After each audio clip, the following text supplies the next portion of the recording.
नमस्कार दोस्तों, स्वागत है एक बार फिर आपके अपने YouTube चैनल जीवा स्टडी पर। मैं वरिष्ठ अध्यापक मुकेश कुमार जांगड़ आपका स्वागत करता हूं। तो बोर्ड द्वारा जो है रीट के प्रश्न पत्र जारी हो चुके हैं तीनों शिफ्ट के, और पहली शिफ्ट की साइकोलॉजी के आंसर की देख ली थी। अब हम लेवल 2 की जो पहली शिफ्ट हुई थी वैसे दूसरी शिफ्ट है ये, उसके आंसर की देखते हैं। शिफ्ट नंबर 2 और लेवल 2 की पहली शिफ्ट है, और साइकोलॉजी के 30 क्वेश्चन देखते हैं और बाकी भी देखेंगे, लेकिन आप चैनल को पहले सब्सक्राइब जरूर कर दें। सिर्फ मैं उत्तर बताऊंगा आपका। पहला क्वेश्चन है, निम्न में से कौन सा दिए गए कथन का सही वर्णन करता है? अत्यंत प्रतिभाशाली माता पिता की संतान के अपने माता पिता की अपेक्षा कम प्रतिभाशाली होने की प्रवृत्ति तथा अत्यंत निम्न कोटि के बालकों में कम निम्न कोटि होने की तुलनात्मक प्रवृत्ति है। ये क्वेश्चन मैं करवा चुका, एकदम क्लास में से आया हुआ है, मैं बता दूंगा प्रूफ के साथ। इसका उत्तर हो जाएगा आपका ऑप्शन नंबर बी, प्रत्यागमन। कुछ गलती हो जाए तो जरूर आप बता देना कि ये आपने गलत बता दिया। थोड़ा सा आप जो है एग्रेसिव ना हो, गलती बताएं, स्वीकार करेंगे कि हाँ गलत बता दिया। क्या पता आप गलत सोच रहे हो, वो भी हो सकता है। तो दोनों हम जो है डिसाइड कर लेंगे, आप कमेंट कर दें। निम्नलिखित में से कौन सा शील गुण व्यक्तित्व की महत्वपूर्ण संरचना है, व्यक्ति के दिन प्रतिदिन की अंतःक्रिया में परिलक्षित नहीं होता है तथा इसका परीक्षण सिद्ध नहीं किया जा सकता? तो ऐसा शील गुण है आपका मूल शील गुण। ध्यान रखना, मूल शील गुण है वो आपका जो है परिलक्षित नहीं होता है। सतही शील गुण क्या होता है? परिलक्षित होता है। अगला क्वेश्चन है आपका, यदि कोई विद्यार्थी स्थानिक बुद्धि, जिसको देशिक बुद्धि भी कहते हैं, संपन्न है, तो एक शिक्षक के रूप में आप उस विद्यार्थी के माता पिता को उच्च अध्ययन में किस विशिष्टता क्षेत्र में जाने के लिए मार्गदर्शित करेंगे? तो जो देशिक या स्थानिक बुद्धि होता है वो इंजीनियर, वास्तुकार, मूर्तिकार ऐसा बनता है। तो उत्तर ऑप्शन नंबर बी हो जाएगा, चित्रकार, सर्वेक्षणकर्ता, वास्तुकार और इंजीनियर। अगला क्वेश्चन आपका, देखो सीरीज अलग अलग हो सकती है, सेम जो है शिफ्ट की अलग सीरीज हो सकती है कि आपका चौथा क्वेश्चन यहाँ का 10वां हो, आपका 10वां क्वेश्चन यहाँ पर 25वां हो, तो वो आप ध्यान रख लेना। ज्ञान की रचना में अनुभवजन्य अधिगम की भूमिका मुख्य रूप से आधारित होती है। ये मैं बाहर क्लास में बता चुका कि केवल शब्द हमेशा नेगेटिव होता है, तो ये सारे तो गए। उत्तर हो जाएगा ऑप्शन नंबर सी, अनुभव तथा परावर्ती चिंतन पर। अगला क्वेश्चन, अतिरिक्त संज्ञानात्मक भार का मुख्य कारण होता है। अतिरिक्त संज्ञानात्मक भार का मुख्य कारण होता है अपर्याप्त पृष्ठभूमि ज्ञान। एक बार मैं वापस बता दूं, इस क्वेश्चन को स्टार बना लें, क्योंकि हो सकता है इस क्वेश्चन का उत्तर आपको चेंज मिल सकता है, लेकिन मेरा मानना है इसका उत्तर हो जाएगा ऑप्शन नंबर ए। अगला क्वेश्चन है, विशिष्ट शिक्षा के क्षेत्र में अकादमिक कार्यक्रम निम्नलिखित में से कौन सी संस्था द्वारा नियमित व नियंत्रित किए जाते हैं? इसका उत्तर हो जाएगा भारतीय पुनर्वास परिषद, ऑप्शन नंबर ए। विशेष शिक्षा परिषद नहीं होगा, पुनर्वास परिषद होगा। उत्तर हो जाएगा ऑप्शन नंबर ए। फिर जो अगला क्वेश्चन है आपका, पूर्व क्रियात्मक अवस्था में शिक्षक द्वारा लिए जाने वाला निर्णय कौन सा नहीं है? पूर्व क्रियात्मक या पूर्व संक्रियात्मक अवस्था में जो है इसका उत्तर हो जाएगा कक्षा शिक्षण की अवधि। ये जो है इसका उत्तर हो जाएगा 7वें का ऑप्शन नंबर डी। उत्तरी बता रहा हूं मैं डायरेक्ट आपको। प्रधानमंत्री नवोन्मेषी शिक्षण कार्यक्रम ध्रुव यानी प्रोग्राम ध्रुव का उद्देश्य क्या है? तो इसका उद्देश्य विज्ञान एवं प्रदर्शन कला में प्रतिभाशाली बच्चों की पहचान और प्रोत्साहन करना। एक चीज हमेशा ध्यान रखना, जो आपका बड़ा होता है ना ऑप्शन, उसके उत्तर होने के चांस भी ज्यादा होते हैं। जिसमें सबसे बड़ा ऑप्शन बी दिख रहा है, तो इसके उत्तर होने के चांस हमेशा ज्यादा रहते हैं। फिर आपका 9वां क्वेश्चन है, सुमेलित करना एरिक्सन का मनोसामाजिक सिद्धांत है। तो इसमें जो है मैं बता देता हूं, पहचान बनाम भूमिका संभ्रांति की कौन सी कैसे होता है, डायरेक्ट मैं उत्तर बता देता हूं आपको। इसका उत्तर हो जाएगा ऑप्शन नंबर सी, यानी कि पहले का तीसरा, ठीक है, दूसरे का हो जाएगा चौथा, ठीक है, फिर जो है आपका हो जाएगा तीसरे का पहला, और जो है चौथे का जो हो जाएगा आपका कौन सा? दूसरा। चौथे का क्या हो जाएगा? दूसरा। तो ऑप्शन नंबर सी इसका सही उत्तर हो जाएगा। अगला क्वेश्चन, 10वां क्वेश्चन, राष्ट्रीय पाठ्यचर्या रूपरेखा यानी कि एनसीएफ 2005 के अनुसार पाठ्यक्रम डिजाइन का प्राथमिक उद्देश्य क्या है? तो उत्तर हो जाएगा ऑप्शन नंबर सी, ज्ञान को विद्यालय के बाहर के जीवन से जोड़ना। ऑप्शन नंबर सी इसका सही उत्तर हो जाएगा। अगले क्वेश्चन है, एक बच्चे द्वारा समान दिखने वाले सभी पुरुषों को पापा कहना किस प्रकार की प्रक्रिया का उदाहरण है? तो इसका उत्तर हो जाएगा सहस्रीकरण, या हम इंग्लिश में कहते हैं तो स्माइलाइजेशन। ठीक है, एक मिनट, ठीक है। फिर अगला जो क्वेश्चन आपका क्रियात्मक अनुसंधान में, यह एक हार्ड क्वेश्चन था। पूर्व परीक्षण और पश्चात परीक्षण एकल समूह प्रारूप से क्या आशय? तो मैं आपको अभी ऊपर एक बात बता के आया हूं, और आप जो है ध्यान रख लेना हर एग्जाम में कि जो बड़ा ऑप्शन होता है उसके उत्तर होने के चांस ज्यादा रहते हैं। तो इसका उत्तर ऑप्शन नंबर जो है बी है, एक डिजाइन जहां एक समूह का उपचार से पहले और उपचार के बाद में परीक्षण किया जाता है। सबसे हार्ड शिफ्ट आई थी ये, ठीक है। मैं इसका जो है साइकोलॉजी को बता रहा हूं, बहुत हार्ड साइकोलॉजी है। पहली शिफ्ट की इजी थी और इससे अगली की भी थोड़ी इजी थी, लेकिन यह थोड़ी सी हार्ड थी। इसका उत्तर हो जाएगा ऑप्शन नंबर बी।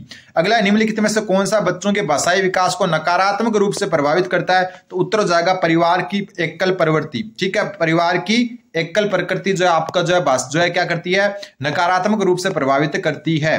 फिर है निःशुल्क एवं अनिवार्य शिक्षा प्रारंभिक शिक्षा का अधिकार यानी कि आरटी 2009 की धारा 29 मुख्य रूप से जो है पाठ्यक्रम एवं मूल्यांकन प्रक्रिया से संबंधित है। किससे? पाठ्यक्रम एवं मूल्यांकन प्रक्रिया से। अगला क्वेश्चन है निम्नलिखित में से कौन सा व्यक्तित्व मापन हेतु प्रक्षेपणीय जो है प्रक्षेपीय परीक्षण नहीं है, यानी प्रोजेक्टिव टेस्ट नहीं है। उत्तर जो इसका हो जाएगा 16 पीएफ प्रश्नावली, यानी कि 16 व्यक्तित्व कारक प्रश्नावली जो है आपकी प्रक्षेपीय विधि नहीं है। अगला क्वेश्चन, अगला जो क्वेश्चन है डायरेक्ट उत्तर बता रहा हूं। बुद्धि एक समुच्चय या सार्वभौमिक क्षमता है जिसका सहारे व्यक्ति उद्देश्यपूर्ण क्रिया करता है, विवेकशील चिंतन करता है तथा वातावरण के साथ प्रभावकारी ढंग से समायोजन करता है। उपयुक्त कथन आपका डेविड वेसलर का है, ऑप्शन नंबर सी, सीटेट में आया हुआ क्वेश्चन है। ठीक है, अगला क्वेश्चन है शिक्षण अधिगम प्रक्रिया में स्कैफोल्डिंग का क्या अर्थ है? तो स्कैफोल्डिंग है, इसका अर्थ आपका होता है छात्र को कार्यों में स्वतंत्रता प्राप्त करने में मदद के लिए अस्थायी सहायता। एक बात हमेशा ध्यान रखना, बड़ा ऑप्शन प्लस जो है कुछ अलग यूनिक नाम होना वो हमेशा उत्तर होने के चांस रहते हैं। जिसमें जैसे 3 क्वेश्चन अपन देख चुके जो अपने को आए या नहीं आए, लेकिन बड़ा ऑप्शन उत्तर हो रहा है। तो स्कैफोल्डिंग होती है छात्रों को कार्य में स्वतंत्रता प्राप्त करने में मदद के लिए जो अस्थायी सहायता दी जाती है उसको क्या कहते हैं? स्कैफोल्डिंग। ये वाइगोत्स्की का जो सामाजिक जो सिद्धांत है, सांस्कृतिक सिद्धांत, उससे संबंधित है। अगला क्वेश्चन, सृजनात्मकता प्रक्रिया में यूरेका क्षण किस अवस्था को कहा जाता है? तो यूरेका कहा जाता है आपका इल्यूमिनेशन की प्रक्रिया को, यानी प्रबोधन की अवस्था को कहा जाता है। इसका उत्तर हो जाएगा आपका ऑप्शन नंबर सी, प्रबोधन की अवस्था, जिसको यूरेका कहा जाता है। एक बात हमेशा ध्यान रखना आप कि जो है क्वेश्चन जो है इस जो शिफ्ट में आए वो थोड़े से डीप आए, तो आपको आगे के लिए तैयार रहना है। फिर है आपका निम्नलिखित में से कौन सा वृद्धि एवं विकास के सिद्धांत का शैक्षिक अनुप्रयोग नहीं है? तो इसका शैक्षिक अनुप्रयोग कौन सा नहीं है? ऑप्शन नंबर बी नहीं है। प्रत्येक विद्यार्थी की सहायता उसकी व्यक्तिगत शक्तियों तथा सीमाओं के अंतर्गत रहकर नहीं करनी चाहिए, उससे जो है थोड़ा सा आगे बढ़कर करनी चाहिए। ठीक है, ऑप्शन 20 का सही उत्तर हो जाएगा। कुछ गलती हो जाए तो आप जो है जरूर कमेंट कर दें अच्छे तरीके से। दिव्यांगजन अधिकार 2016 में कितनी निःशक्तताओं को शामिल किया गया? तो 21 निःशक्तताओं को शामिल किया गया। पहले 7 थी, फिर 21 कर दी गई, ऑप्शन नंबर डी। फिर है वृद्धि और विकास के 2 प्रमुख कारण हैं कि कौन कौन से होते हैं? मतलब वृद्धि तथा विकास के 2 प्रमुख कारण अधिगम एवं वातावरण होते हैं। ऑप्शन नंबर ए इसका सही उत्तर हो जाएगा। फिर अगला क्वेश्चन है एनसीएफ 2005 में तनाव को कम करने के लिए किस मूल्यांकन पद्धति पर जोर दिया गया है? तो सतत एवं व्यापक मूल्यांकन, जिसको अपन सीसी कहते हैं, उस पर जो है बल दिया गया है। अगला जो क्वेश्चन है आपका सृजनात्मकता की विशेषताओं में निम्नलिखित में से कौन सी नहीं है? तो सृजनात्मकता की विशेषता में निम्नलिखित में से जो है कौन सी नहीं है? तो ऑप्शन नंबर डी नहीं है। सृजनात्मकता विद्यालय उपलब्धि परस्पर संबंधित है। मतलब विद्यालय उपलब्धि का मतलब हो गया आप जो है क्लास में फर्स्ट रैंक ला रहे हो, लेकिन उसका सृजनात्मकता से कोई लेना देना नहीं है, तो परस्पर संबंधित नहीं है। ऑप्शन नंबर डी इसका उत्तर हो जाएगा। अगला क्वेश्चन है संकल्पना मानचित्रण जो है आपका शिक्षकों की किस प्रकार मदद करता है? तो संकल्पना मानचित्रण आपका उपयुक्त अनुदेशनात्मक सामग्री का चयन करने के लिए जो है मदद करता है, ऑप्शन ए। अगला क्वेश्चन है निम्नलिखित में से कौन सा मानव शरीर तंत्र के संवेगों, कार्यों एवं विचारों, ये लाइन बहुत इंपॉर्टेंट है, संवेगों, कार्यों तथा विचारों की व्यक्तिक वृद्धि एवं विकास को प्रभावित करता है? मतलब मानव शरीर के जो संवेग हैं, मतलब गुस्सा, प्यार, दुख, सुख, और कार्य और विचार है, विचार मतलब दिमाग में आने वाली जो चीजें हैं, उनको कौन प्रभावित करता है? शारीरिक विकृति। अगर आप शारीरिक विकृत हो तो आपके क्या सोचने की और संवेगों की क्षमता भी जो है प्रभावित होती है? बिल्कुल नहीं होती। दोषपूर्ण शारीरिक बनावट, सेम यही चीज है। अंतःस्रावित ग्रंथियां तो ये भी प्रभावित नहीं करती, लेकिन तंत्रिका तंत्र संवेगों एवं कार्य विचारों को प्रभावित करता है। ऑप्शन हो जाएगा उत्तर हो जाएगा ऑप्शन नंबर ए। फिर आपका ज्ञान संरचनावादी कक्षाओं में शिक्षकों के लिए एक प्रमुख शिक्षा शास्त्रीय दुविधा क्या है? तो इसका जो उत्तर है वो हो जाएगा ऑप्शन नंबर बी, कक्षा में सांस्कृतिक विविधताओं को संबोधित नहीं करना। ऑप्शन बी इसका सही उत्तर हो जाएगा। गलत सही थोड़ा सा बता देना आप। मैंने ज्यादातर जो है कोशिश की सही है और लगभग चांस में 30 का 30 क्वेश्चन सही बताए मैंने। फिर संज्ञानात्मक अधिगम के अंतर्गत प्रच्छन्न अधिगम का प्रमुख सिद्धांत है।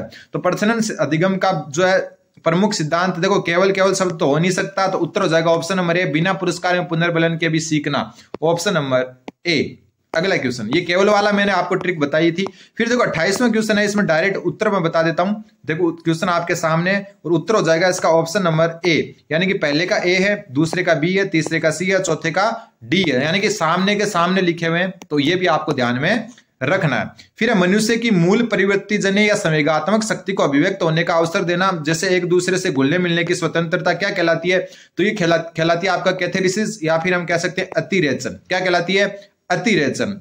ठीक है, अगला क्वेश्चन है आपका, निम्नलिखित में से कौन सा गिलफोर्ड के मानव बुद्धिमत्ता मॉडल का सही संरचना अनुक्रम है? तो आपको पता है संक्रिया, विषय वस्तु और उत्पाद। ऑप्शन नंबर सी इसका सही उत्तर है, हो जाएगा। तो ये आपकी सेकंड शिफ्ट थी और लेवल 2 की जैसे फर्स्ट शिफ्ट थी, लेवल 2 की सेकंड शिफ्ट यानी कि थर्ड शिफ्ट की आंसर की भी जल्द आ रही है। चैनल को सब्सक्राइब करें और जो है टेलीग्राम ग्रुप को भी ज्वाइन कर सकते हैं, डिस्क्रिप्शन में लिंक दिया हुआ है। धन्यवाद। और मैं आपको जो हिंदी, साइंस, मैथ, एसएसटी सब के आंसर की बताऊंगा, लेकिन आप चैनल पर बने रहें।